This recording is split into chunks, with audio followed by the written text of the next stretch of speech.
So Sarah, thank you so much for coming in. My pleasure. Much appreciated. You want to give us a little bit of background about who you are, how you got into real estate? You mentioned Canada, all those great things. Yeah, sure.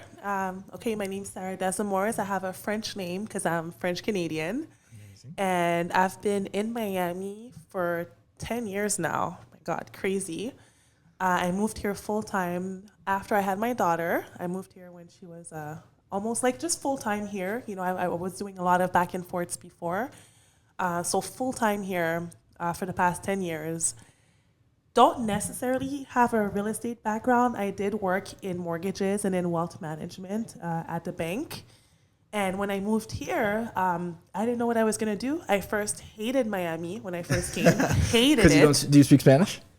No. I thought I'd be fine. I'm like, well, I speak English. You know, I went to university in English. English is actually my third language. I speak French and Creole. Because my background is my parents are from Haiti. Okay. We don't eat dogs or cats. I don't. I know I don't. So I didn't grow up that way. Just wanted to make it clear. I'm only semi-versed on that situation. What happened? Trump said that people were eating? I don't think Trump said that. I think Vance said that because of a rumor that this one lady who, you know, she's going to have to deal with the real Haitians now. Because she started that rumor.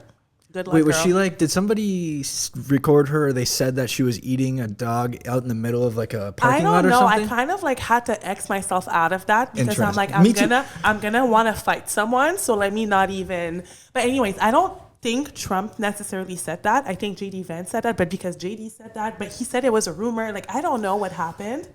But one thing I will tell you, like if you go to Haiti, if you go like in the, you know, in the deep, not the woods, but you know what I mean? Like, they eat whatever. Okay. But I don't think they're doing that in the States, and it wasn't Haitian. So that was a false rumor. I kind of tune that stuff out because at this point, it's just clutter in my mind. You know what I mean? It's like, I don't want to get consumed in that. I want to get consumed in, I don't know, podcasting or some other thing. So I'm kind of with you. But as a Haitian person, well, I'm not I don't have a Haitian passport. My parents are from Haiti. I was born in Canada. But I just wanted to clarify. Sure. Yeah. But I also want to say there are some Haitians that I guess do, but it's not a common. Just like Chinese people, you can't like other nationalities, you know, they'll eat other stuff, you know, but we don't do that, and especially not like in Ohio. Sure. So interesting. Okay. So we got that background. Now background. Get into the real estate. Yeah. So my dad is actually an investor. And I grew up just watching my dad become an investor. I watched him go from one little duplex to now owning a lot of stuff. How many doors does he have? He has a lot. I haven't counted. Like a couple hundred? Maybe not a couple hundred, like a couple dozens. My mom's the same way. Investor, a couple hundred units. He doesn't like condos. Nobody does. He doesn't like condos, so it's more houses. Actually, the foreign investors love condos here, it seems. But actually, in Canada, he did. In Canada, he did own a couple of apartment buildings. Which some of them had, 40, 50 apartments. And when the crash happened, he basically started investing in South Florida, in Miami. Mm-hmm. And then little by little, it started, just bringing all of his investments here. So I grew up watching that and understanding it and getting it. And he didn't come from a rich family. He came from very humble, very, very humble background. Worked all his way through high school, through college, became an accountant, and at the end of the day, he became the CFO of a really big company. And so I've watched him go from this low to CFO. To CFO. What company? Chevron, for real. Yeah, that's amazing. That's a big company. That's a big company. I know. He was also an expatriate, so he lived all over the world. So I really went from, in my life, I went from just being very middle class to, not knowing much, but just watching what can happen when you put a lot of hard work, sure. And not just hard work, but strategic hard work. So for me, I had an example at home, of what it's like to have nothing. And then, you grow, not your company, but you go up the corporate ladder, but at the same time, you become a real estate investor. So it goes hand in hand. When you're making that much money, you got to fucking get the tax write-offs. You do. You know what I mean? Otherwise, you're just getting crushed W-2, paying $1 million a year in taxes. It's like, all right, let's make sense of this. And the difference between me and him, like he worked in corporate his whole life until he retired. I worked in corporate, and then when I moved here full time, I looked at Miami and I'm like, okay, people are like, again, I don't want to insult anyone, but a lot of realtors here are really dumb. Like, and a lot of them are not smart. I think and they're doing well. I think there's like 70,000 realtors in Miami, and like, there was a stat Patrick Bet-David was talking about. I think. I love him. I love Patrick Bet-David, by the way. 85% of people did not even do a deal. It's actually more than that. So it's the stacks actually, the last time I checked, only 10% of realtors sold over $1 million. And $1 million, it's a shack here. So $1 million, imagine the commission. If you made 3%, the commission is like $30,000. What are you going to do in Miami with $30,000? 100,000 is broke here. It's broke, right? So 30,000, it means you're basically living in poverty. Like, there's no way. So imagine the 90% didn't even do that. So 100%. When I moved here, so in Canada, although I worked in banking, I worked in mortgages, I worked a lot with realtors. I actually took my exam. Or what in mortgages? So I worked in wealth management and I did mortgages as well. Okay, and so I sold mutual funds, and you do different things. Mortgages as in like private mortgages, or were you a loan officer working for a company, like actively taking private mortgages for the bank? Mortgages. Yeah, private mortgages for the bank. And funny enough, when I was in college, one of my part-time jobs, how I got into banking and the mortgages and all of that, is I worked in the underwriting department part-time. Just answering the phones, looking at files, answering. It's different in Canada than here. Totally different. More people use banks. More people use banks. Yeah. Yeah. Instead of like a wholesale broker. Okay. Yeah. Okay. People really go to their bank, they shop banks. Instead of Rocket Mortgage or UWM or you still have that, but most people really they really like their banking relationship. Interesting. In Canada, it's totally different. And you get a good rate, when you have the relationship. I feel like that happens a lot down here with the more expensive properties. Like you said, you were working in Pinecrest and stuff. That's true. It's hard for a brokerage sometimes, UWM, Rocket, to beat a Chase Bank or that's U.S. true. Bank or whatever the case. Or like even, Goldman Sachs.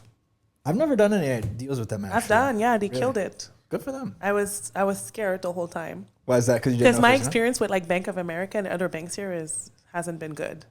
Yeah, I don't think it's ever good. Yeah, I think it's always like rolling the dice. Like you gotta have freaking 4 months of reserves, whatever the case is. And they're complicated. They ask you for so many things. I joke around and I told a client, are they gonna ask you to for a pee sample, like a DNA sample? Like what else do they need? I feel like it's more of a defense mechanism for them when you start to get to the jumbo or the big loans, because they don't want to lose that capital. I think so too, and because of the crash, having worked in the mortgages during the crash, I can understand why American banks are more careful.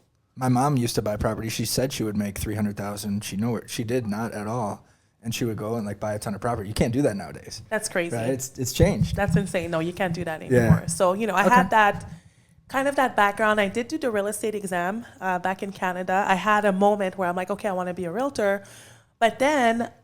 Okay, the problem with Canada is that you become very comfortable.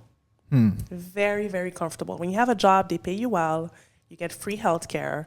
You get a bunch of benefits. Isn't the healthcare crazy though? Like you can't get into the hospital? You can. That's on the public, in the public side. But when you have a really good job, you have access to private, and the private is how much was it? Like $30 a month? It was nothing. And then you have access to all the private, So I just helped a guy move down here from Canada. Actually, Oh, yeah? I forget what province or where exactly, but I'm glad that you know that it's provinces. Yeah. I'm from Wisconsin. Okay, so close to Canada, not quite Canada. Yeah, you guys have the good cheese. Yeah, exactly. Yeah. But he was kind of saying some things. He said there's a big immigration thing going on there right now. It's really bad. I heard. It's really, really, worse really than the United States, near the Mexican border? The thing is, and I'm not going to get too much into that because I don't want to get into politics, but let's just say it's politics. Yeah. It's politics that weren't well managed. I wasn't even aware, and again, we don't have to dive too deep, but I wasn't even aware that this was a problem up there. I was like, where are these people coming from? The United States? That's the only bordering country. Well, they do have to come through. Do they come through the United States? Some of them are asylum, some of them are, there's different situations, Interesting. So, okay. I can't go too much into it because I'm not there anymore and I don't want to I don't want to start conspiracy theories. So not today. Sure. Not today. Sure. Okay. So yeah, I came here Yeah. I came here and, I saw an opportunity. I moved here with my daughter was 4 months old. I became a single mom almost immediately after moving here. Her dad's here. And for me, I almost went back to Canada because I hated Miami. And, you're not from here, so you can probably understand some of the culture shocks that I lived, because it's one thing when you come to Miami on vacation or to hang out, and it's another thing to live here. And it takes a while to get acclimated. It takes a while. I found myself, I had trouble making friends. Okay. I found a lot of people were wishy-washy. Transient city. Everyone's in and out. It's like, yes. I'm here for like 3 years and then I'm gone. Or not even. I would meet another cool mom. So that's another thing. I was a young mom. I was like 26, 27. So and when I was 26, 27, I looked like I was 17, 18, Sure. So I look younger than my age. So it's either moms were much older, and then when I would find a cool moms, they're like, oh, well, I'm here for a year. I'm British or I'm whatever, work here on a contract. So I found it a little hard to make friends at the beginning. Sure. I also found it was my first time experiencing such racism. Really? Like such clear, like blatant in your face racism. I never experienced that in my life. Can you give some examples? Oh my God, you're so pretty for a Haitian girl. Oh, you sound really educated. Oh, I thought you looked different because you sounded so educated on the phone. Interesting. Things like that, that it's racist. It's very, very racist. Is it a disrespectful racism, though? I think it's ignorant. So because, it's an ignorance thing. Or people, would look at me, and I'm not going to say the nationality, but nationalities here that in their country, there's black people. So it's not like you're, it's diverse. And then people would look at me because I have a very particular nose. I have a different nose, and oh yeah, for sure you're mixed. Oh, you can't just be black. For sure you're mixed. Like, oh, for sure you're like one of us, or you're mixed with like one of us, type of thing. Like, it's little things that I'm like, that's kind of racist.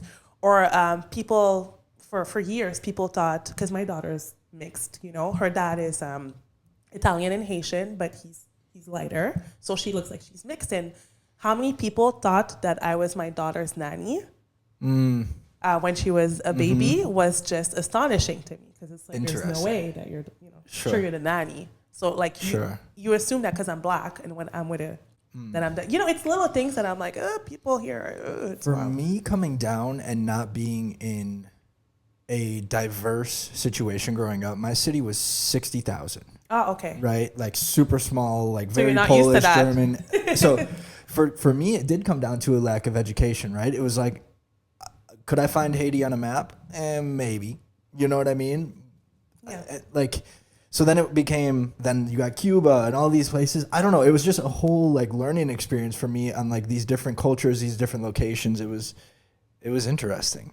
But that's crazy that you experienced that. I mean, in Montreal, where I was born, Montreal is so diverse, right? Okay. That, just to give you an example, like let's say you're in elementary school, every white person, like they're a nationality, and they're very strong in their nationality. Like I'm Greek, I'm Italian, and they'll speak with the accent. See, they'll to me, I'm still just do the white. customs. Like I don't even care. Like And I'm that's just what I'm fucking saying. But white. even my white friends, they're so open. They were so, like, even to this day, they're open-minded. They know about the other cultures, because in a group of 6 people, you're going to have 4 people that are from another country. One of them is wearing a turban. The other girl is wearing a hijab. Like, people are very strong in their culture, even if they're born in Canada. It's like that in Montreal. It's like that in Toronto. I think it's like that everywhere in Canada. Okay. So coming here and experiencing, people telling me I have an accent, which now I know I do, but in Canada, no one would be like, oh, you have an accent. Do you see what I mean? Because everyone has an accent, or everyone's parents have an accent. Like, it's not a big deal. Diverse. Yeah, it's diverse, Sure. So anyways, coming here, and then the other thing that, came as a shock to me, and all of those things I'm telling you, those are all things that I used in my advantage coming here. Like, Okay. I found a way to flip it. I also found that the amazing. customer service here wasn't good. I agree. It wasn't Shit good. takes a long time here. Not just a long time, but People are lazy. yeah, and they're Dude, slow. that was the biggest thing for me. Like slow. when I did real estate in Wisconsin, I would have like accepted offers, things People are on top of it, right? wrapped up. Yeah. I would write offers due same day. Like I would be like before midnight same day, and we'd be on the phone closing at 10 p.m. And here it's like, oh, my client is overseas. Oh, this, oh, that. Like, Or let me I'm talk overseas. to the attorney. Yeah. I'm overseas. It's like it's taken 6 days to get this thing even locked in. Yeah. Yeah, it's really bad here. I have realtors. You're talking about an offer. Sometimes, like, I can't even get to the offer because the realtor never responded, like, for a showing. 1,000%. It happens all. So when I looked at all of that, and I initially wanted to go back into mortgages and in banking, and then I looked, and I'm like, wow, people don't get paid in that field compared to Canada. Like here, if you work in banking or in wealth management, I mean, for the life in Miami, if you want to just have like a regular, decent life, what, you have to work 60, 70 hours a week or have a side job? I was like, I'm not doing that, you know? So what would you say the number is for a comfortable job here in Miami? Oh or my God. sorry, a comfortable life. At least 150K. I was going to say 150. At least minimum. 150, like, and even 150, you can't really go on vacation. Scraping. You can't send your kids to private school. You can't, like, just your rental, like, it's expensive. So here, like, if you want to have a comfortable life, I feel like you need at least 150K. Agreed. And I was getting all these job offers, and I was like, and the difference between before and now is now I had a kid. So I'm like, I can't work 12-hour days. I can't take a job where I have to do all those extra hours. I can do extra hours if I'm at home, for example, and if she's sleeping. So I said I need more flexibility. And I remember saying, you know what, I'll try real estate. I was literally about to move to Canada because I'm like, I have no friends here. I hate it. It's expensive. I'm getting all these racist remarks. Everyone thinks I'm my daughter's nanny. Like, I was miserable. And then I remember my mom told me, you didn't try. Make an effort. Try something else. She's like, you're already somewhere new that you're not used to. Try something. She's like, you're sociable. You're a professional. I've been working since I was 15 years old, nonstop. Never was without a job. Always worked part-time. I worked, started at KFC. I worked at the pharmacy. I worked in retail. Like, I've done so many jobs. And she's like, try. Like, at least make an effort. And I was like, okay, you're right. Let me make an effort. And then I'm like, let me try real estate. The realtors here suck. Like, a lot of them are not responsive, and, you know, some of them unfortunately can't even write properly. Like, I'm just like, I have that education. I feel like I can bring my. What is your educational background? So I did. I went to Concordia University. I have a bachelor in business. Business, amazing. Yes, I also have. Yeah. So I also have a certificate in public relations. Amazing. So, you know, I did different things in university to see, you know, what I wanted, and I ended up doing my major in marketing and also just getting a certificate. Nice. Yeah. That's awesome. Thank you. Thank you. I did not finish. That's okay too. Got into real estate right away, but I do have a big respect for single mothers. My mom was a single mom. Hard. Had me at 18, my sister at 21, got into real estate for the same exact reason as you. You have a young mom. Those are the best. Single. Dad was in the same city, but not around that much. But she has absolutely crushed it. No, the thing is, when you're a single mom, it's like you don't have a choice. Backs against the wall, right? You don't have a choice. And I'm not the type to have a victim mentality. I'm really anti-victim mentality. I don't care what nationality you are, where you're from. In the United States, you have the opportunity to do whatever it is that you want, as long as you work hard. 100%. And I've seen it. I've watched people. Even I'm an example of that, right? So, I used me being a single mom as motivation, and because I'm also like, I have good taste, and I'm like, damn, like, how am I gonna give her that life? You know? 100. I feel like y'all carry yourself with such a urgency or determination or pride or something. Like, I don't know. It's like, I don't know. You know what? It depends, because I've met other single moms that are like very whatever. Okay. I've met other single moms that are like literally looking for a sugar daddy, you know? Let me rephrase this. Yeah. So I guess some single moms that's better. Carry themselves in a very, I guess that's what I was around, right? My mom growing up, and she, like, I see a lot of you and her and you. I see a lot of similarities right here. Good. Very well-spoken, very go-getter. Like, you were just on the phone, like, hitting it. So it's cool. It's cool. Thank you. Yeah, absolutely. I mean, for me, my daughter's my everything, and she's a really great kid, you know, and I think that it's my job to give her a good life, right? 100%.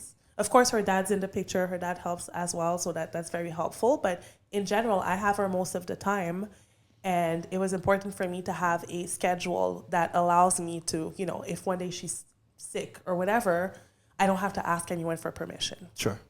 Exactly. You know? Freedom.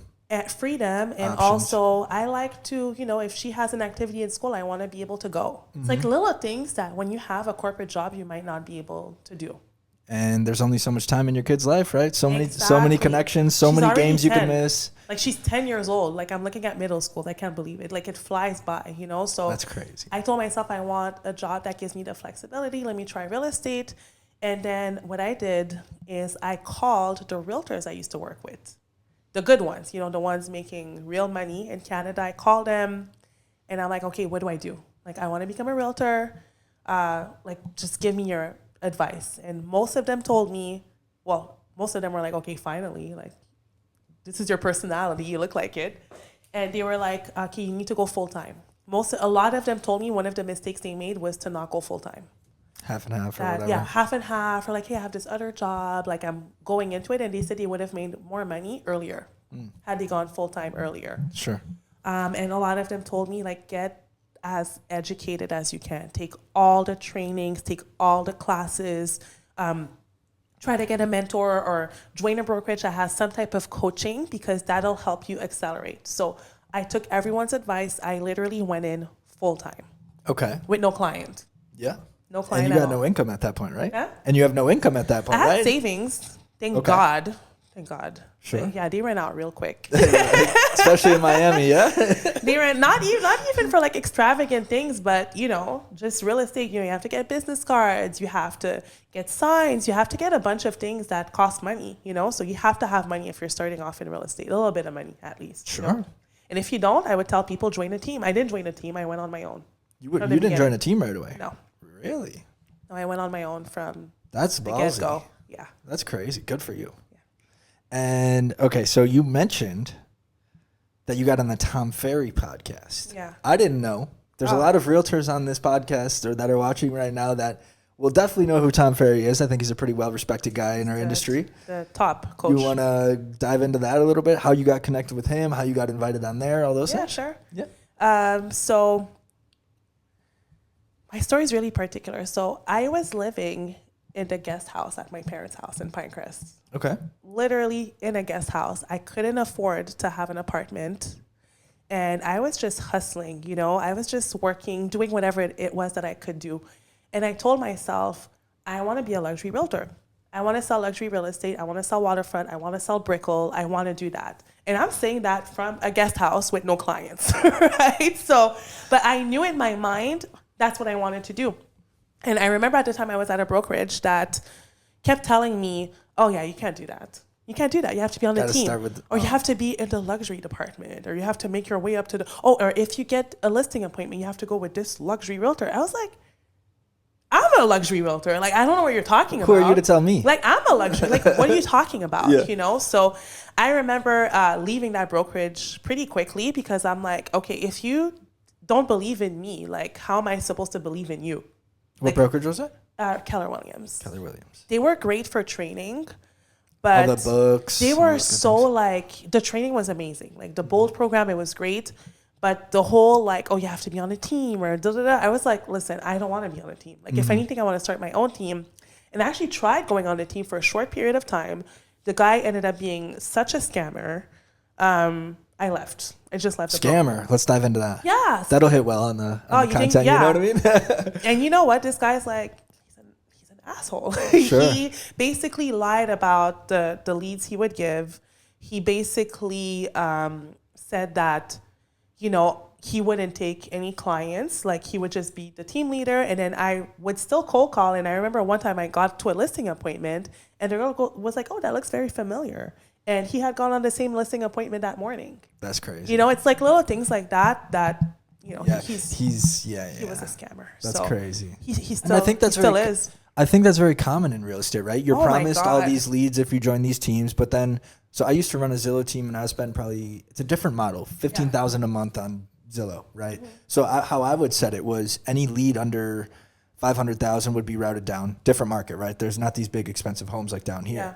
But any lead under 500,000 would be routed down, and then I would get everything else. That's the same That never shit happened. That's the same shit that everyone else is doing. Like, same happened. And then this guy. you're not going to give away a $30,000, $60,000, $90,000 opportunity. The worst part is when I figured that out, it was so clear on this team that I would be doing Pinecrest because I live there. Like, I live Pinecrest, so if there's Work the any neighborhood lead, you live in 100%. like it was so insulting, and I was insulted that I didn't even get that lead. I got that lead on my own because I still cold call. I spent 2 hours this morning cold calling expireds. I still do that. Gotta do it. Still do that. So I always say, sorry to interject. Yeah, go ahead. If you don't want to be cold calling and or ripping content, social media every single day, I always think us realtors are marketers through and through. If you don't like cold calling and social media, don't like get in the cold profession. I don't like cold calling. But I like getting listings. 100%. When I get a cold call, last year I got a $2.5 million listing that I sold in less than 2 weeks from a cold call. And I still, to this day, haven't met the seller. $75,000, something like that, right? To this day, I haven't met the seller. Wow, that's crazy. She's in New York, like never met her. Just met her on Zoom, so. That's amazing. But anyways, so, I was doing all the stuff that I was supposed to do. I won Rookie of the Year, my first year in real estate. And then my business went really down because I didn't do the cold calling. I didn't do all these things. I got lucky my first year. So then I had to get back up. And then when I get back up, I left the brokerage I was in, went to a more luxury brokerage. And from that moment, it's like my whole mindset changed. I got my first $1 million listing. And from that moment, it was just up from there. That's crazy. Up from there. And mind you, I would go door knocking with my daughter in the stroller. I would cold call. I still cold call, but back then I would cold call 3 hours a day. How many connections have you made through your daughter, though, on the real estate side? I feel like kids opens up a whole nother door. I've made a lot. I've made a lot of connections. Kids make you so much money in real estate. But at the same time, a lot of the money that I've made in real estate has literally been from cold calling, door knocking. Really? I do a lot of networking events. I love to travel. And when I travel, I'm very intentional with how I travel. I'm always bringing business cards. An example that I can give you, one of the pre-construction units that I sold was someone that I met in Mykonos. What the fuck? How the hell? Yeah. Okay, so you... That happens to me a lot, actually, because people end up following me on Instagram, and then they see what I'm posting, and they're, asking me questions about it. Really? People from around the world invest in Miami. What a dream to be able to travel and conduct business that way. All the time. So in your mind, when you say you travel intentionally, what I think of is, okay, I want to go to Mykonos. How am I going to make money out of going to Mykonos? So you probably sit down and ask yourself those questions. I do. 1,000%. Can you walk me through that process? Because I know there's a lot of realtors that would like to travel and do the same thing. Okay. So one of the examples, one of the things that I do when I travel, let's say I travel, I'll give you the example of Mykonos. So I went to Mykonos with my sister for her birthday.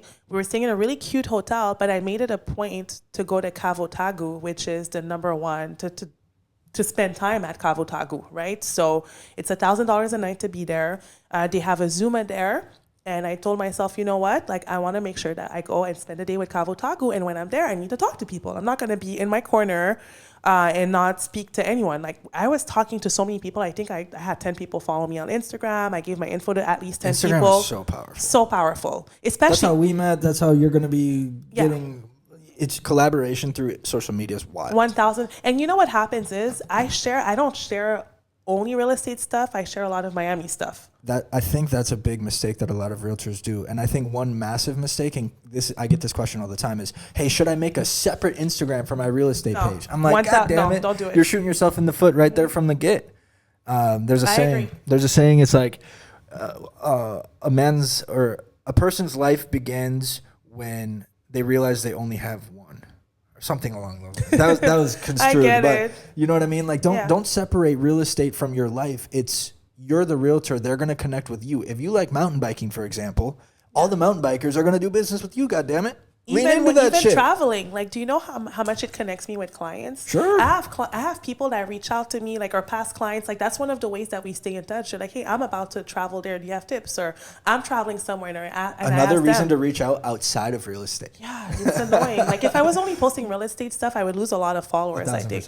So that's just an example of things that I do to connect with people. I'll always make it a point to go to somewhere very high end. I don't have to stay there the whole time, but at least go where the money is, right? Exactly. Especially living in Pinecrest like you do. Exactly. I'm very intentional with. I don't live there now, but at the time. Okay. Yeah. I used to live in Pinecrest, but when I travel, I'm very intentional about where I go to eat, where I go. Even have drinks. I make sure that I go to. Let's say I go somewhere that there's high end beach clubs. At least one day there, and I make it a point to talk to people. So next week I'm going to New York for a family office club. Oh, right? you are? Okay. $10,000 membership to get in, but you got to pay that to play. Yeah. Like that's the highest of the high. You talk about private equity and multifamily and all those things. That's about the ceiling as far as that goes. So I'm excited to pay that, go meet those connections. But it's like you going to the restaurants and stuff, right? Yeah. Like, or the expensive places. The beach clubs. You gotta grind it out. Yeah, and another thing that I do, I'm part of something called BNI. Do you know BNI? Absolutely. I'm in BNI. I started my own chapter 9 years ago. You have to as a realtor because every realtor, every chapter has its own, or already has one. Yeah, exactly. So I have BNI. So another thing that I do when I travel, I try my best, and it doesn't always work out, but I try my best to visit a chapter in the country that I'm in or in the city that I'm in. That's super smart. So how has BNI, have you gotten business from BNI? Yeah, 1,000%. A lot of my Canadian clients that I have, it's because I visit BNI chapters whenever I'm in Canada. It's such a hotspot down here It in is. Miami for Canada. Everyone knows someone. In Canada, everyone knows someone that has a place in Miami or Fort Lauderdale. See, we don't get that from Wisconsin. Nobody from Wisconsin Yeah, but you're comes going to New here. York. Yeah, New York's big. New York, of course, is big. Like, you have to figure out where people are coming from. 100%. In the States. Like, if you want to stay in the States, figure out where people are coming from. Go to New York, go to Chicago, go to LA, connect with the realtors there. You know, 100%. if your brokerage has an office in whatever city, go connect with the realtors. Take them to lunch. Bring them lunch at the office. Like, they'll always remember you. Absolutely. That's a good point. So, Okay. anyways, I did all of these things, and I've been in coaching with Tom Ferry since 2017-ish. I'm glad you connected that because I was going to ask back around. But I was like, Really? I think she forgot, but I'm glad we're still on I that did all one. these things, and when I was at Keller Williams, I was in coaching at Okay. Keller Williams, and then I went to this other coaching program where in the end I was coaching my coach. So I'm like, well, that's not working out, A little reverse action. That's not working out because, I do a lot of social media, a lot of my business, because I figured out at the beginning. How old are you? If you don't mind me I'm asking? 37. 37? Social media is free. So, I feel like you have a very good hold, and don't take this the wrong way. yeah. I feel like you have a very good hold for your age on social media. What do you mean? Like, I think a lot of people kind of, once you near that 35, 40, they don't really understand It's well, the thing is, my background's in marketing, and I did Twitter for Montreal Fashion Week. Like, my background is I did a lot of social media. So now when you say you were coaching your coach, and were they asking you about social media and how to do they were like, it? how did you do that? Like, or how did you do that? That's where I was going. So when with I that. started You're in real very estate, I had good no at that money. shit. I had no money. It's so I'm free. like, okay, what am I gonna do for marketing? I'm like, social media is free. So I started doing social media. Like, I started posting stuff, going to open houses, and sharing my journey even as a new realtor. 1000%. And then that gave me a lot of referrals from other realtors. So I got into Tom Ferry coaching, and then it's such a long story, but like, I don't know what happened, but during COVID, I think he was looking for people to interview for his podcast. And my coach put in a word and was like, hey, I'm coaching this girl, and she's really hustling. Like, this girl did not know one person when she moved to Miami. And she's now one of the top producers, and she's doing really well. And she's a single mom, and she's able, to send her kid to private school. And she's hustling, and I've watched her. So he's like, you should interview her. And then in my interview with Tom Ferry, it was during COVID. I was home. It was on my laptop. And I said something that at the time, I never even told my parents. There was a time, when I told you my first year I got lucky, then I struggled? During the Tom Ferry podcast, I told him, I said I was doing Uber. That's how broke I became. I was doing Uber. I was doing Postmates, everything that existed at the time. At the time, there was no DoorDash or Uber Eats, but I was doing Postmates. I was doing Uber. I was doing Lyft. Making ends meet. Because I had no more money. Like, I was out of money because at the time, I had 3 deals pending and all of them fell through. Damn. And I had no other listings. I had nothing. I literally I wasn't prospecting. That was my problem. Because I got lucky, I got like 2-3 really good deals that paid me well.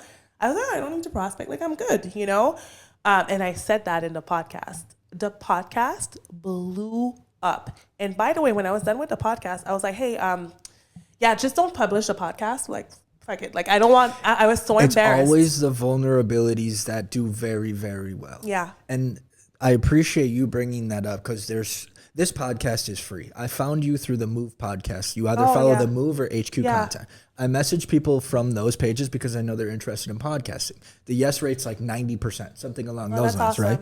So this is a free version of that. That's with Drew. Yeah. I don't know him. I do know Carla. Carla came on. I loved him. That's amazing. So where I was going with that was like so many people that come here, it takes like how many episodes or how many podcasts did you do before the Tom Ferry? A few. A few? A few, yeah. I don't know how many, but Maybe like 5, 10? yeah, a few, yeah. It takes like 5-ish to even be comfortable talking about that from what I've found. Because a lot of people come here and I'm like, dive deeper, but they won't go to the spot that's going to get the content. I've always and hit been the an open algo. book, though. That's That's the one amazing. thing about me. Like, I've always been, for me, I don't see the point in not opening up. I had people open up to me, and it taught me a lot. And I opened up. But Tom Ferry is really good at getting people to like. That's talk what a about, podcast to go host deep, does, you know? right? That's And why that's what they do. I was embarrassed. Oprah? I was so. I'm like, my dad's he's going to murder me. Like, Yeah. he is, because I never. The thing with my parents is that if I asked them for help, they would have helped me. They would have been, oh my God, of course, here. But you don't want to ask, right? No, because for me, I'm so hard-headed and I'm a go-getter, and I'm like, I'm an adult now. Like, Yeah. I'm an adult. I'm almost 30. Like, let me figure my shit out. Like, let me figure it out. And I did. I did Uber and Lyft. And you know who suggested me to do that? Another friend of mine who was a realtor, whom I thought was doing very well. And he's like, hey, Sarah, if you're struggling, like, I'm making extra money doing this. Like, it works really well, and you can meet Do clients. you have rental properties? Now, yes. Yeah. How many do you have? 2.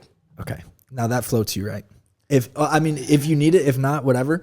But for me, my rental properties, when you get that monthly revenue, Yeah. it really diversifies and takes a lot of stress off you as a realtor. Now I can afford it. But Yeah. back then, You couldn't. back then I couldn't even pay my cell phone bill.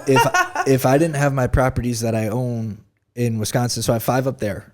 If I didn't have Nice. those before moving down here, because right, like I moved from Wisconsin, was doing real estate up there. You move, you lose all your connections.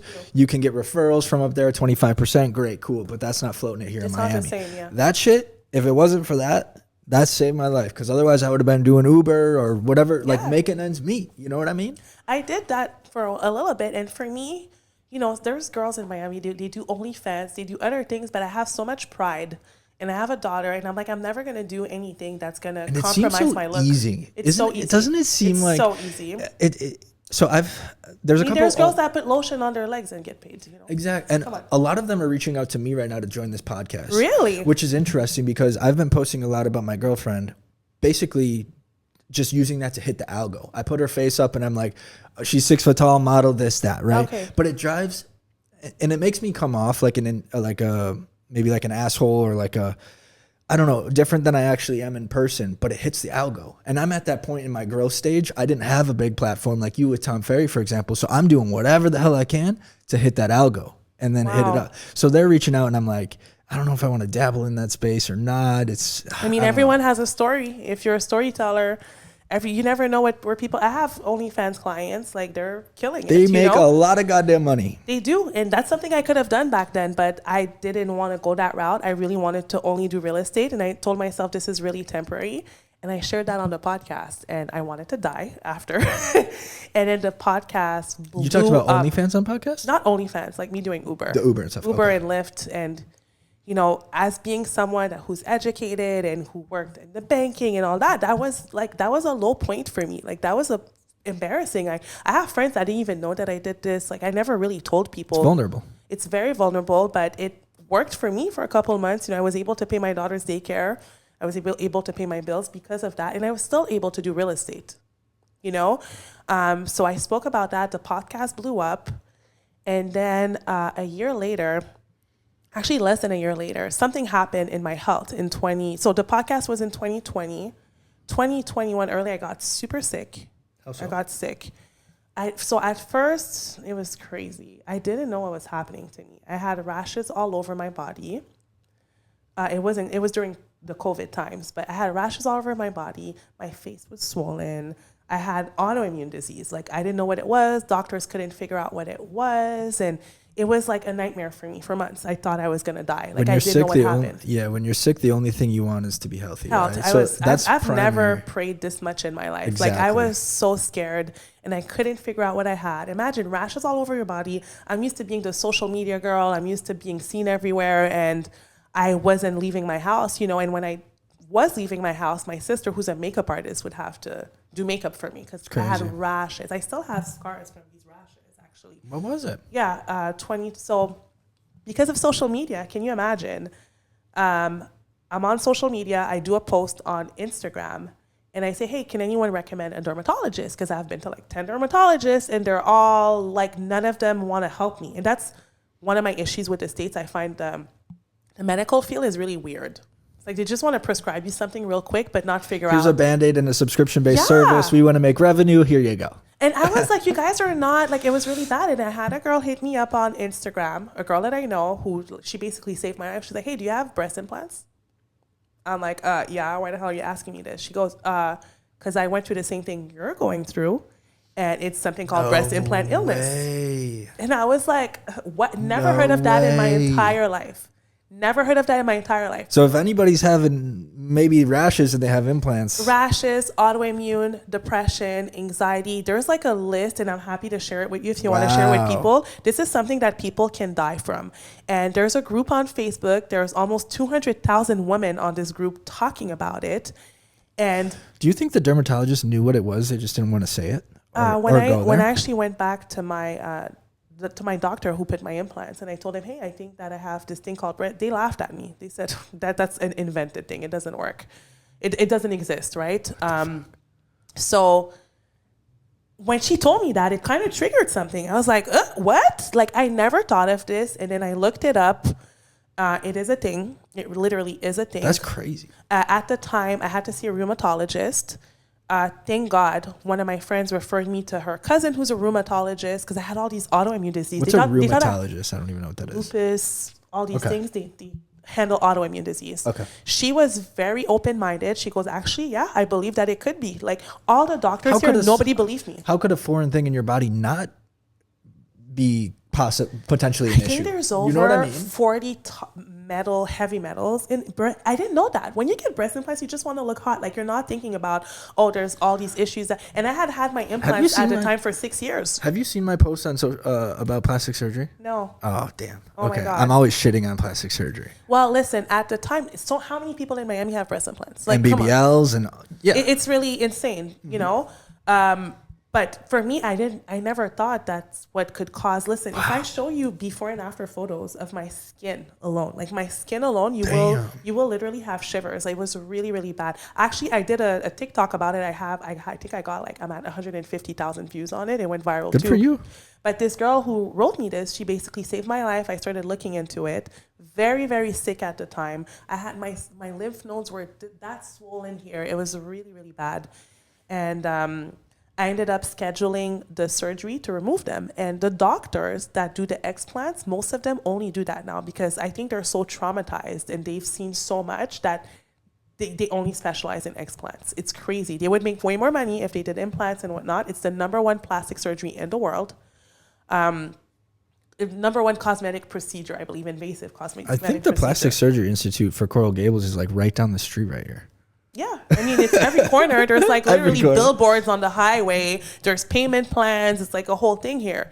And how much do they cost, if you don't mind me asking? So imagine, that's one thing people need to hear. To put implants, it's super cheap. I think it's like $3,000, $4,000. I don't know. Depends on the doctor. To remove them, to remove your implants. By the way, to put implants, it's like $3,000-4,000. Maybe it went up. Maybe I'm wrong, because I did mine in 2015. It's super cheap. And the recovery is like 2 weeks. To remove them, it's like almost $10,000. And the recovery, it's over 6 weeks. Yup. Why? Because to remove the implants, when you have implants and you have, breast implant illness, there's something that forms around the implant to like protect your body. Mine was like this thick. Damn. That's why it was So it's like a scar tissue or like a fatty tissue maybe? I forgot the name. It's because the name of the surgery is called en bloc, meaning that they don't only remove the implant, they remove everything that formed around it. So they have to scrape off. So imagine, how your body recovers from that. Yeah, it's really bad. Crazy. 6-week recovery, like 4 weeks without driving, it's really bad. You learn something new every day. Thanks for diving into this. And I hope women are watching this because I've helped probably 10 women since sharing my story. The women that literally went to remove their implants. Some of them, their diseases went away, their depression went, like, it's insane. And imagine the day that I removed my implants, my eyes became brighter. And mind you, I had surgery. My eyes became brighter and I never had a new rash since. And all my lymph nodes, everything disappeared, completely Happy you gone. found that out. Happy you found that page. Social media. Happy you were connected that way. Social media is powerful. That's insane. Insane. So she basically saved my life. So she told me that. And it's funny because right after that, I had other people reach out to me telling me, hey, I saw you in Aspen like last year, because I went to Aspen during COVID. It was so cheap to go during COVID. I went during COVID, and I had someone tell me they saw me in Aspen and they noticed that my face was a little swollen. And they were wondering if I had any autoimmune issues. Like, it was crazy, all the coincidences that happened. Even a friend of mine in LA was like, hey, my mom had her breast implants removed. Maybe you should look into that. Maybe it would help you. Like, so many people came to me through social media to help me out with the illness. Crazy. So what a powerful tool. Because of that, and mind you, I was almost completely out, never leaving my house. And in that year, I doubled my business. Just from taking your implants out? No, not even. Year after? I was sick. I wasn't leaving the house. What happened was I told my coach, I said, I'm not leaving my house. I'm sick. I have rashes everywhere. I look fucking crazy. I need to change my social media. I need to sell pre-construction. I need to do something to sell pre-construction. And that year, I doubled my business from the year before and not leaving my house. That's crazy. It's insane. So because of that, Tom Ferry asked me to speak on stage in front of thousands of people in terms of like what I did. Yeah. Really? How was that experience? Because that can be a nerve-wracking. It's scary. a skill. It's a very big skill, right? It is. And it's a big barrier to break down. It was my first time. I've spoken in front of people, but like small crowds. I never spoke in Summit. Is his biggest event that he does, during the year. I spoke at Summit. Story. It was insane, and I was one of the first speakers. So that's crazy. The most I've done was two speeches or talks at like 500 people each, and that was like I was like dying inside, like trying not to mess up. I still have people who message me today about that time I spoke and about the podcast, because when I spoke, I went on stage, I told them what happened to me, and then I told them what are the 4 things that I did during that time to make sure that I was still selling and that I was still. And that basically changed my life forever, because to this day, I still use those systems. To this day, I have more free time. To this day, I still delegate a lot of things, and my business has grown. That's so amazing. Yeah. What a wild Thank story. You, There's so many like great pieces in there. So what is your take now on social media? On plastic surgery? Is it get it, don't get it? Where do you stand with it? Do you have any animosity towards it? I'm absolutely anti breast implants. I am, period, because it's not just my story. But there's my story, but then the story of people close to me who were vulnerable enough to share and to also remove them, other realtors, other people that I know, and just going on that group. Like sometimes I would go on that group and just cry, just watching the photos, watching the stories. Like, I'll show you something real quick, just to give you an idea. Yeah. Just to give you an idea, you're gonna like freak out with this. Because it's serious, No, this is crazy. Yeah. I never knew this side of it, and it's very interesting to hear it. Those are photos that I had sent my rheumatologist.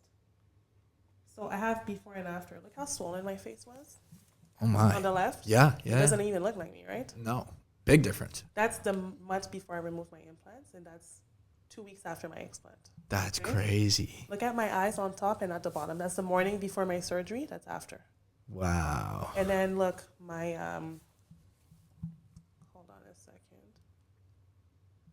show you how bad my skin was. Do you see? That's crazy.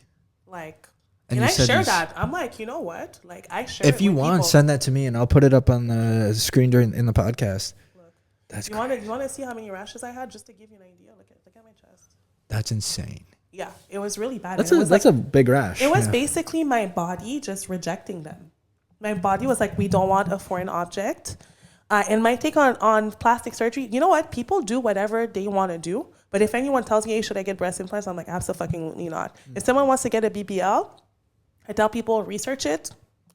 Because there's girls that got BBLs in 2015 and they look crazy now because they didn't work out, right? Like, just do your research. Had I done all this research before getting my implants, I don't think I would have gotten them. Wow. It's tough in Miami. I have to admit, it's tough in Miami. I feel like there's an outward pressure to get it almost. Exactly. Right? Because I always tell myself, had I been in Canada, I don't think I would have gotten implants. Like, I don't have one friend in Canada who has implants. Like, it's not that big of a thing, Would you say it's a cultural thing down here? I mean, in Miami, it's very, it's very looks. It's a little bit more superficial of a city, So I guess, it's popular here and it's cheap. Did you do it for you, or did you do it to impress like men? I did it for me, honestly. Okay. I was single at the time. What happened was I breastfed my daughter for a year. That's maybe like TMI, but I breastfed her for a year. And after breastfeeding her, I was like, I look crazy, But I should have just given myself like some time. Just some time, because it takes time for things. The same way that now I removed my implants. And at first I look crazy, but now I look totally normal. It's back to what it was before, So I should have just given myself some time, or not. Even if they would have changed, I would have much preferred to not do it. But then at the same time, I'm like, it was a learning experience. It was my way to help and save other people. I believe in, everything happens for a reason. Sure.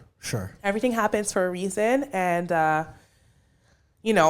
had that not happened, maybe I wouldn't have gone to Tom Ferry. Maybe I wouldn't have connected with some people. Maybe I wouldn't have prioritized my health the way that I prioritize it now. Interesting. Including my mental health. There's always a good side to the dark side. 1,000%. Right.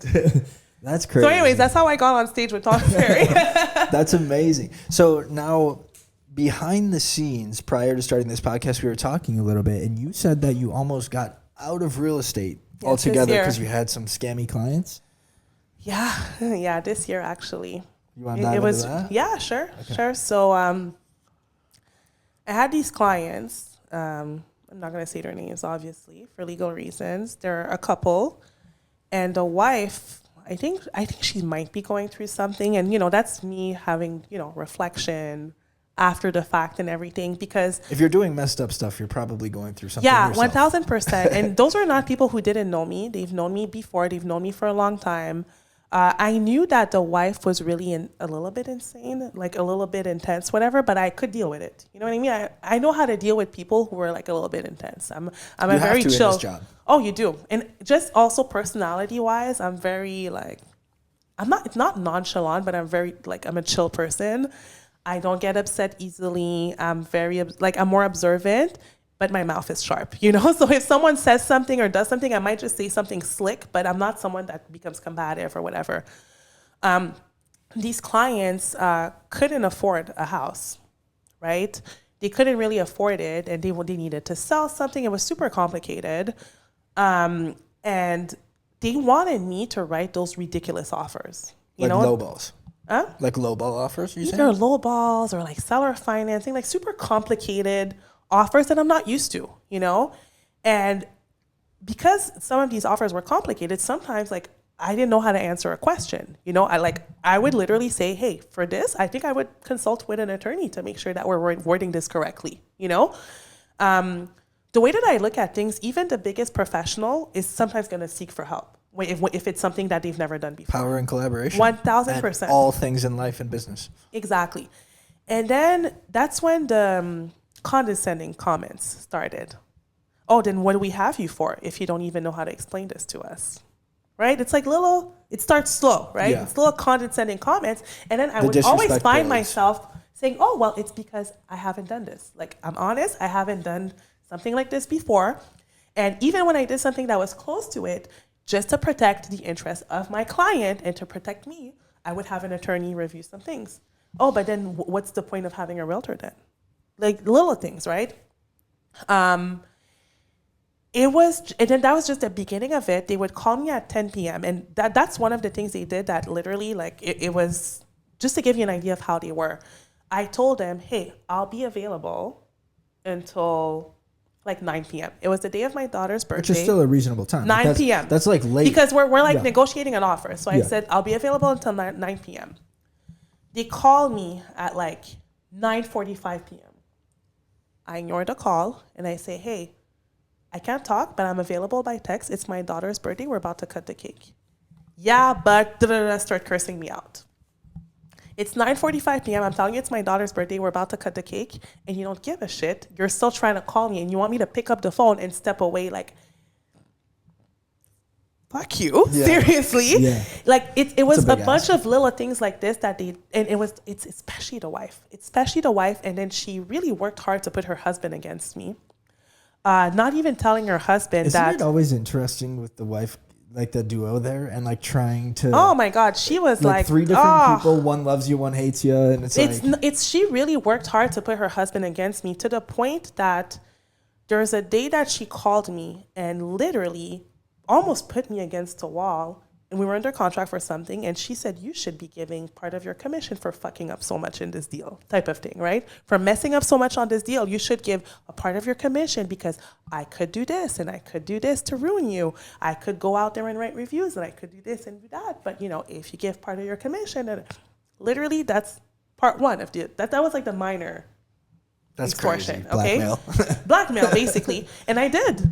I just wanted to be over it. You know when you just want to be over with something? You're so ground down at that point from all the little remarks. Oh my God. I just want to be done. Yeah. So she already said that. She didn't go back to her husband to say that.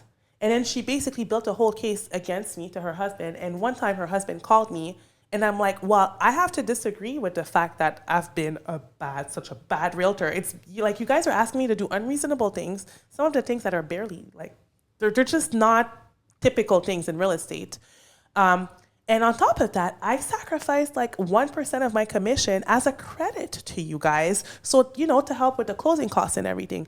And then the guy goes, oh my God, I had no clue. He says, I had no clue. Thanks for letting me. So I'm like, oh, wow. So you're putting him against me this whole time. And you're not telling him that, like, I think that you guys are communicating, but clearly you're not. But then the end of it was when they basically, and I'm not going to go too much into details because they're literal, they're unwell. So I have to be careful, but basically telling me that if I didn't do a certain thing, that they would go out of their way, that she would go out of her way to ruin my reputation. And I've spent 10 years. Everything as a realtor. Building my reputation, and they know that. And I feel like they use that to put me against the wall, knowing how passionate I am about my work, how passionate I am. They know that I'm a single mom. They've met my kid. They love my kid, apparently. But then you're telling me, if you don't do this, which was something that was fucked up, like when I tell you, like you gotta tell us. They wanted me to basically cut my commission almost more than half, but after working basically like a slave. Yeah. To the point that it made me neglect my other clients. Because when someone needs to talk to you 24/7, when someone needs to talk to you all the time, they wanted me to do a lot. Well, there's that, and then there's other. I'm not going to go too much into detail, but they wanted me to do a significant cut in my commission. And I said, no, I didn't want to. And then initially it was like, yeah, we totally understand. But then after that, it was, well, if you don't do this, we're going to ruin your reputation. So that is something that if I wanted to, I would have taken that to the police or something, or NAR or something. But when you're dealing with people like this, think about it. It'll blow out of proportion. 1,000%. Think about it. You know what I mean? Their reputation already has to be damaged from other people, because I'm guessing it's not the first time they've done it, right? Listen, all I know is that, they're not it's not a pleasant person, and most people don't like to be around them, because of, if you talk like this to someone who's trying to help you and who's worked for you. Imagine how they talk to other people. Imagine someone who works for you or who works with you or who's like under you or whatever. Terrible, right? So it was so bad, and it lasted months. It's like, it was like months of like verbal abuse. It was months of like threats. And now telling me that you're going to ruin my reputation. And it went even further than this. And the reason I'm not going further than that is that if I start giving details, I wouldn't want, people to know who it is, But it went even further than that. And I was so down to the point, when someone that you've worked your ass for tells you that you ain't shit, or that you suck, or that you're not good, and that they're really going to go out of their way and really take action into ruining your reputation. It's scary when you've spent years building your brand, building your name, building your business. This is my business. I don't have a side job. I'm not doing this part-time. I don't have a rich husband who pays my bills. Like, I'm by myself in that. With a kid who likes good food, man. She likes steak. She likes rack of lamb. Like, she's, she doesn't eat junk food. Like, her junk food is like, It's not junk food. It's literally like, hey, can we go to Casa Tua? Like that's my kid. Okay. That's crazy. So, but she's amazing. But it was just so scary to me, and it happened like recently, you know. So, this is something that almost made me quit real estate because I'm like, is it worth my mental health? Like, is it worth it for me to go through all that and then for someone to just go out of their way to ruin my career? Like literally, like they you know. And I was so scared. That was a moment that was very, very scary to me. And thankfully, I consulted with, you know, professionals, and they all told me honestly, like, that's something that, you know, if that ever happens, you could like do a lawsuit. You can go further with that because, you know, you have proof, you have evidence, you have communications, things in writing, etc. So like if it could have went further, and that's also why I'm like, you know, let me just move on from this. And the moment that I moved on from it, and, you know, I said, I never even want to work with these people ever again. I blocked them. I never want to speak to them ever again. I never even want to mention their names. Your insanity is invaluable. Yeah. Your sanity is invaluable. It is. And I literally took it to God because I'm Christian. So I was just like, God, like, help me, because I'm literally about to quit and maybe do something else, because I stopped coaching during that time because I literally needed a break from real estate in general. I stopped coaching. I just had to rethink a lot of things in my life, because when you're in a situation like this, you also tell yourself, like, what did I do to get there? Like, what do I need to work on what boundaries do I need to set? Situation. Like, how did I mess up to get to that point? Yeah. And I know what that was. I should have just walked away from the beginning. Once you saw the first one or two signs of disrespect, that's something that I should have just been like, hey guys, like, it was great working with you, but I don't think that I'm the right person to help you. How many realtors do you think that they went through?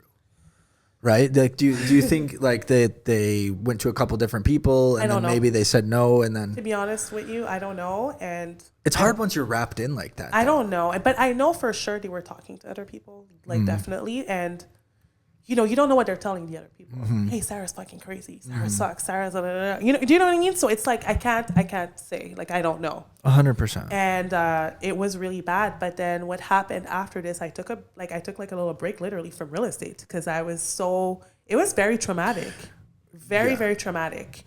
Yeah. So what happened after that is that, like, somehow, when I tell you miraculous deals happened for me, that was like, that showed me, Sarah, you're better than this. Like, miraculous deals. Like, I have a client who gave me 2 listings in a building, boom, sold both of them this quick. That's amazing. I get a listing in Cutler Bay in a community where I had a conversation with the sellers where I'm like, hey, it's going to take us 6 months to sell because that's what it takes in this area. The same day I put it on the market, I got it under contract. That's amazing. Like, things like that happen. It's like the man. But I have to get rid of, like, the toxicity. Yeah. It's like you have to get rid of, like, the bad stuff for good things to let come the in. new in. The moment I got rid of them, only good things happened in my career. That's amazing. So, and it's going to happen, you know. I hope that's a lesson. We're all going to go through, like, nightmare clients. Those were my number one worst ones. Not just real estate too. Like, this is in anything. Business. And you know what? It just gives you tougher skin. And now I have such boundaries. I have boundaries. Now, like, from the beginning, there's a few questions that I ask, and I can know if the person's crazy or not. What are those questions?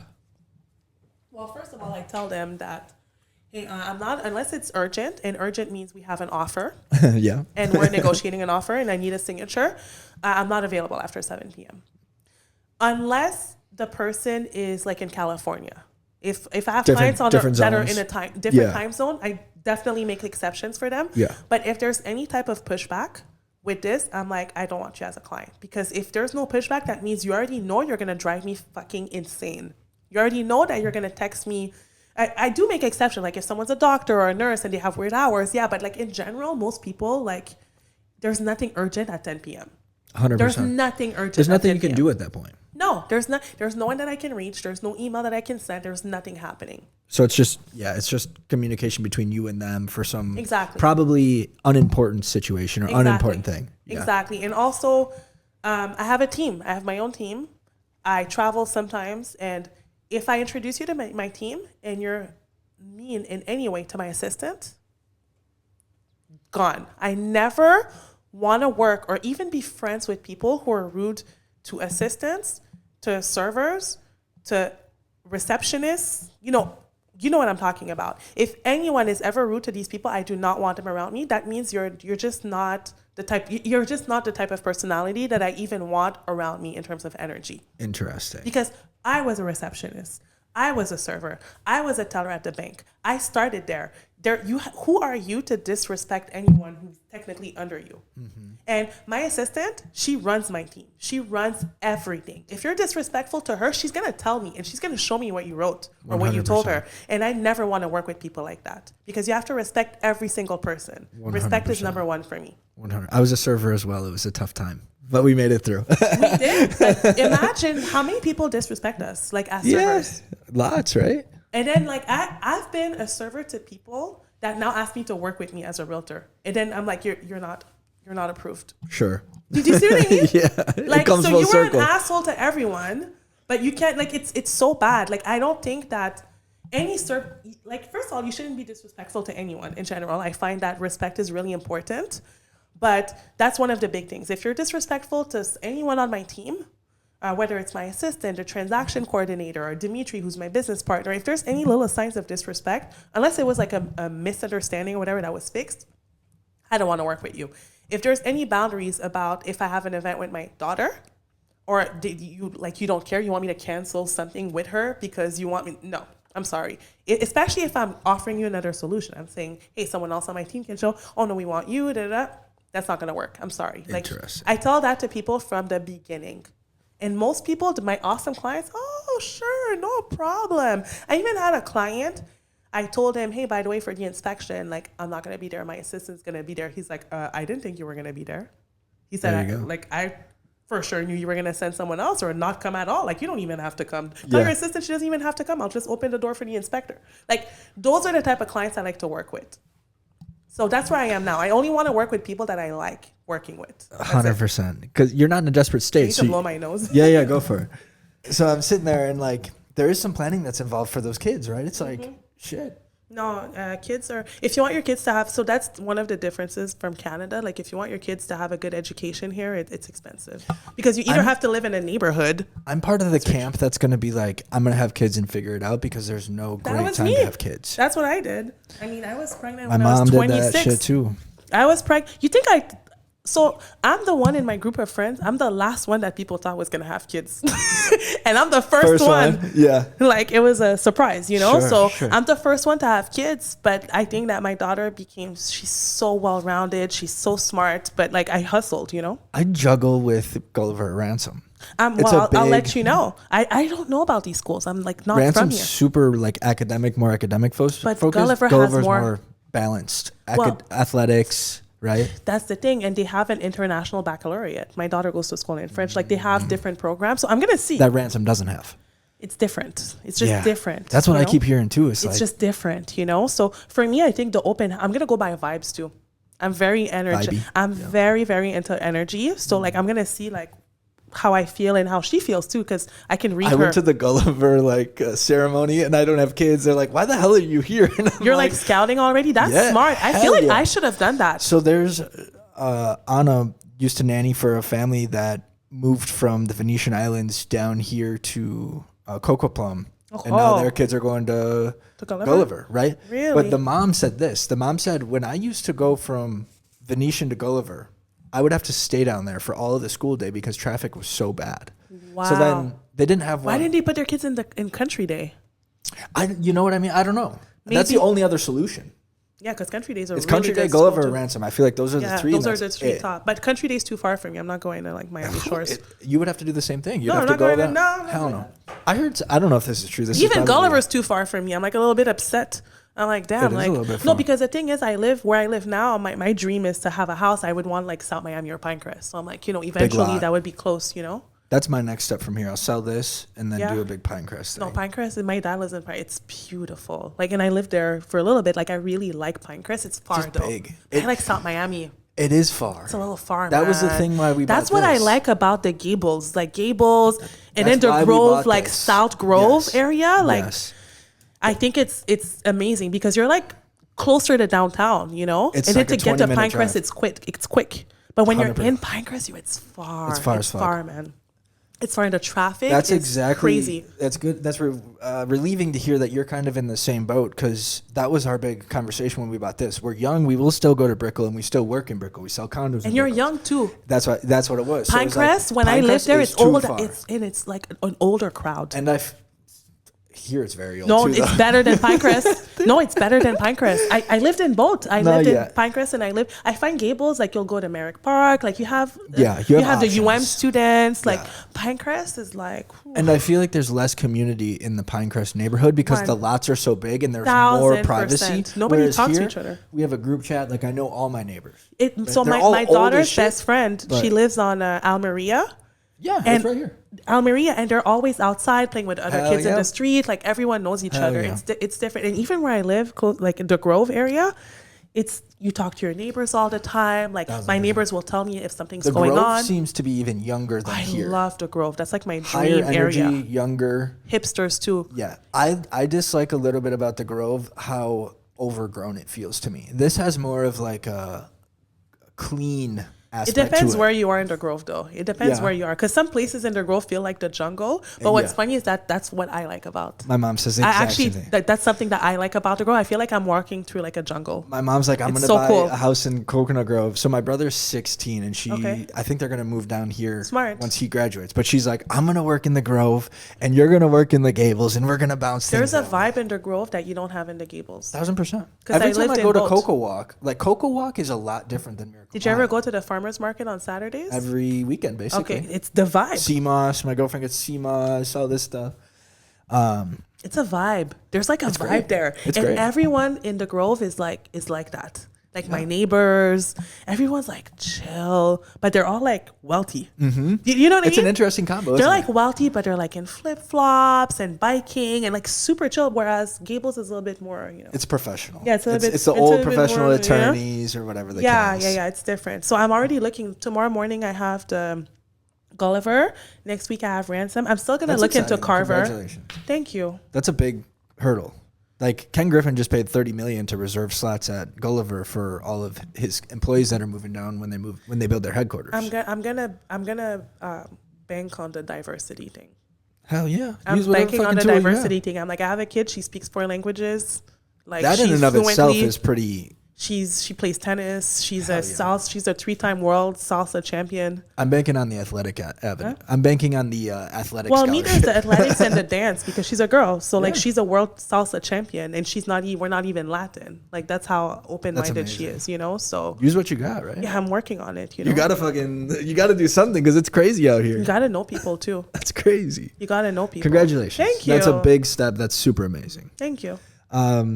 Anything else that you want to dive into? Any messages? Any tea? Anything that's going to perform good? Oh, you wanted me to talk about my team, no? Yeah. Oh, yeah. Let's talk about the team. So what is your team structure? What does that look like? So we're a very small team. I have someone on my team named Dimitri. He worked under me, but now he's more like my business partner. He literally started off as my client, and now we're working as business partners. He's great. And I have a full-time assistant. For each deal, we have a transaction coordinator. I'm back at Compass, so I don't need to hire people for marketing. Compass already has all the marketing people. So I have a very small team. One of our goals was to perfect our team and perfect our systems. Efficiency, right? Efficiency, perfect our systems. You should be able to hit $1 million. Hiring. Yeah, you should be able to hit $1 million in revenue with 1 to 3 employees. I agree. In real estate. 1,000%. And then and once if you get there, you're doing it wrong. Exactly. Because you're growing too fast, too much overhead, too much expense out the window. Even growing too fast, like if you don't have structure, no one's going to want to work for you. Why would someone give me 50% of their commission? 1,000%. Like, what am I giving them when they in can return? go at 90-10 or 80-20 on exactly. their own. Like, what am I giving them? Like you did when you started. I was at like 70 when I started. Exactly. I was at a shitty split. Yeah. So I have a small team, but a full-time assistant who's great. She does our marketing. She does some of our transaction coordination. And I do want to grow. So that's where I am now. Because now we just decided to be more like business partners. Now it's just growing the team, Still in coaching. I'm in elite coaching, still in coaching. I help realtors whenever if they need help, if I can. If not, I do offer like paid How session. does someone get involved in coaching like that? Like, easy. do you involve with? Are you involved with the Tom Ferry coaching still, or is this individual? I'm still in Tom Ferry coaching. Really? Yeah, they can reach out to me and I can connect them with the right person depending on what they're looking for. That's interesting. And I don't coach, but I do. A lot of people are like, "Oh, do you want to be my mentor?" I don't do it for free anymore. If people want like a session where I give them a bunch of advice, usually I'll send them a bunch of resources. I'm like, "Hey, I was on this podcast. I have this. I have that. I have this. I have that." And most of the times people are lazy. They're like, I don't want to listen to the podcast. I want to hear directly from you based on my situation. I do offer paid like 1 hour sessions just for me to guide you and for me to mentor a little bit. And not just for real estate. I've had people in different fields reach out to me to ask for help, and how to start their business or how to use social media to get clients, etc. So. That's amazing. Okay, so small team. So is it like 3-4 people? Yeah. Okay, that's amazing. You're with Compass. Now, what are your plans growth-wise? You kind of mentioned a couple different things. Like, what are your goals, dreams? Where do you want to be? Yeah. For me, I don't see myself working as hard as I worked like 5 years ago, maybe. But I do want to make more money. So definitely leaning more towards listings. I've been doing that for the past 2 years. I love buyers. I'm not against them, but I love listings, right? Me too. I want to do way more of that. Me too. And then have a team to work more with the buyers. Absolutely. That makes total sense. It's interesting with these law changes too, and the commissions and all this stuff. It throws a little That's hook in going to there, hit the fan, I think. I think that's going to cause, not now, but I think it's going to cause a lot of issues in the future because buyers do need representation. Lawsuits. Because it puts us in a weird position. Well, if you got the listing, you're representing the seller. Exactly. And that's what I'm fighting for. There's shit that's wrong with every single property. And unless it comes up on inspection, there's going to be a lot of realtors that are not disclosing things. And then the buyer's like, well, what the fuck? And it's like, well, you didn't have representation. And they're like, well, I don't want to pay commission. Then it's like, okay. Yeah, exactly. Weird situation. There's going to be issues. I think I can predict that. I think there's going to be a lot of issues with that. Agree. But regardless, even before the NAR thing, I prefer listings just in general. I feel like I have more control of my time. I have more control of... You have more leverage. You have more leverage. I love the marketing aspect of it. I love listings. So I want to do way more of that and definitely more luxury. Okay. That's amazing. Yeah. What are some of your goals outside of real estate? My God. Goals outside of real estate. Gulliver or Ransom. I think that would be on there, right? Yeah, I want to get to the point where money's never an issue. Hell yeah. It's never an issue. It's not something I think about. I want to build wealth. Is that buying properties for you? Buying more of your own individual properties, I mean? It's diversifying your sources of income, right? I do want to venture into other things. I want to do more investment properties, definitely. I do want to do more speaking engagements, not now, but eventually. So fucking fun. Yeah, it is so thrilling. It is amazing. And I never thought I would like this. Hell yeah. I never thought I would like that. It's a big hurdle. I love helping other people. At the end of the day, whatever it is that I want to do, I want to help other people. I don't know exactly how I'm going to do it. I don't want to become a coach. I know what coaching is. I don't want to become a coach. Sure. But I know that there's a way that I'll be able to help people and monetize it. Awesome. Well, that sounds good. I'm working on something. It's just a secret. Come on, tell us. No. Just give us a little sneak peek. Let's just say that I'll be able to help a lot of new realtors. Okay. Is it a course? Maybe not, of course. Nah. You'll see. You'll see. Well, that's awesome. You'll see. Anything else you want to drop before we wrap it up? If you're newer in real estate, don't give up after the first year. Very tough. And prospect every day. Every day you should be talking to at least 10 people about real estate. And this is one thing I'm doing to this day. I still cold call. I do all the difficult things. It's not because I'm doing well that I'm not doing the annoying things. No. Yeah, I'm still doing them. Do the basics because then even if your business is going in a weird way, go back to the basics. And if you're a realtor getting started, start where you live. If you live with your parents, it doesn't matter. Sell your neighborhood. And when you sell your neighborhood, hang out everywhere in the 100%. Neighborhood. Make sure that everyone knows you in that neighborhood. 100%. That's what I did in Pinecrest. That's what I do in the Grove. And even when I lived briefly in Brickell, and people started calling me the Brickell girl, and I didn't like living in Brickell that much. So interesting. It works. Yeah. And what I always say is hit them from all angles, right? So you got door hangers, you got phone calls, you got mailers, and then you got yourself in person. Social media. Social media, that's another one. So and be yourself on social media. Yeah. Be yourself. Don't try to be vulnerable. someone else. Don't try to be like the typical Miami realtor with the Gucci belt and the Ferragamo. Like, be yourself. People like struggle.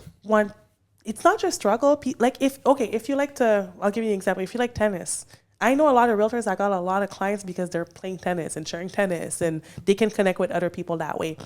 Emphasize what you like doing, and if you want to do more high-end things, if you like working out, for example, go to Equinox, go to Lifetime instead of going to UFIT. Go to Big difference in price point, right? Like there's going to be a lot higher or more expensive clients at Equinox and Lifetime. You're still doing what you love doing, but you're doing it in a different neighborhood, somewhere where you can meet more high-end clients. Where can they find you on social media? Because on YouTube here, I'm going to put in the description. Like your handle. Sarah Desamours, my full name for everything. Okay. Instagram, on all platforms? social media, everything. Amazing. Well, I'll put that in there. Thank you so much for coming. Thank you for having me. It was great to meet you. Thank you for having me. Take care.